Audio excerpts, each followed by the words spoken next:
I just want to tell you what happened. As we were coming into Duncan Dock, we hit a submerged big wooden beam, heard an almighty thud, and then discovered this is what we've discovered. So we're at the, if you can see, you can hear the water's running, if you can see that. So where the stuffing box, part of the stuffing box is cracked, the whole top of the stuffing box is cracked. If you can see it there, see the water just below the green pipe is pissing out. So I've got the emergency bilge pump on, electrical bilge pump, and so that's so far so good. But we were lucky to make it to the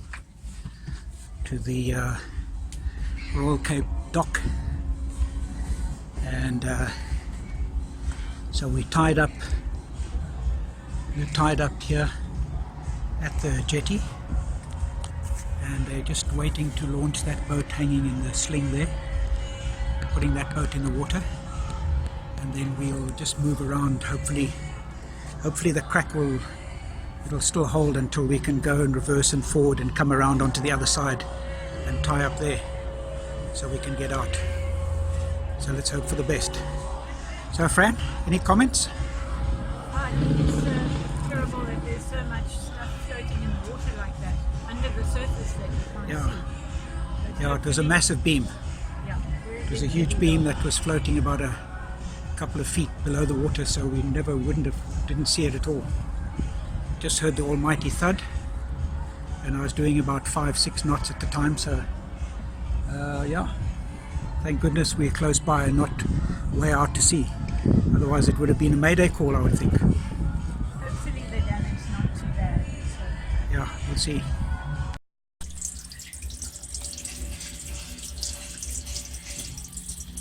Here you can hear the water.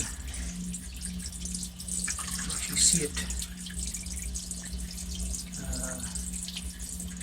That whole stuffing box is fucked. Excuse my French. See if I can get it a bit closer.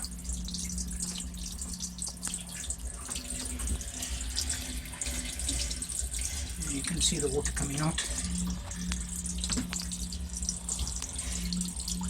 That's it. You can see how the water's on top of behind that green pipe is the top of the whole thing is cracked.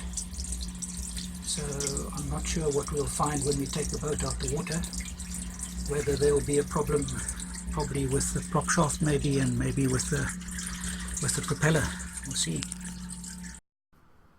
So the next series of pictures will show you the damage. Here you can see how one of the blades of the propeller really badly broken. The shaft you can't see is bent. You'll see a picture of the lathe. This is inside, having cleared some space around the stuffing box. There you can see we've taken everything out, and we've taken it right up to that bulkhead there. And it was one hell of a job to get it out. That's just a repeat of that photograph. But here you can see it. So the flange is still in other words the stern tube, and there you can see what the engine compartment looks like. We've had to dismantle the diesel water trap, take it away, get space. There you can see bits and pieces of the old stuffing box completely buggered up. There's the stern tube. The stern tube had broken in 2 pieces, you can see, and this is the outside where the flange fits on with the propeller. So that's Fran just doing her thing, painting. We used that opportunity.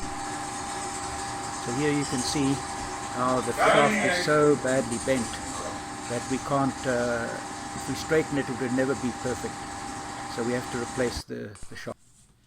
So just to give you some feedback, there's Fran doing her favorite thing. She loves painting, and she loves getting into a mess and cleaning the mess, so that's not a problem. So just to give you the lowdown on what happened today, you can see behind her at the back there, where that shaft was before in the stuffing box. We managed to finally get that whole pipe out with a huge amount of effort and using a sledgehammer and 3 or 4 of us taking turns. And the expert old Pitt from Tamarix Marine came along and he's given us advice, and we've got all the bits and pieces, and we're going to see him on Monday morning. So Fran, just give us a smile before you okay, that's it, you can see she's still smiling. So the long and short of it is that the boat is out the water until probably next Monday. Pitt from Tamarix Marine is busy making a new stern tube with flanges on the inside and outside, and I'm putting in a dripless seal, so I'm using this opportunity to put in a dripless seal so we don't have the old stuffing box anymore. And the shaft, putting a new stainless steel shaft in, a new propeller.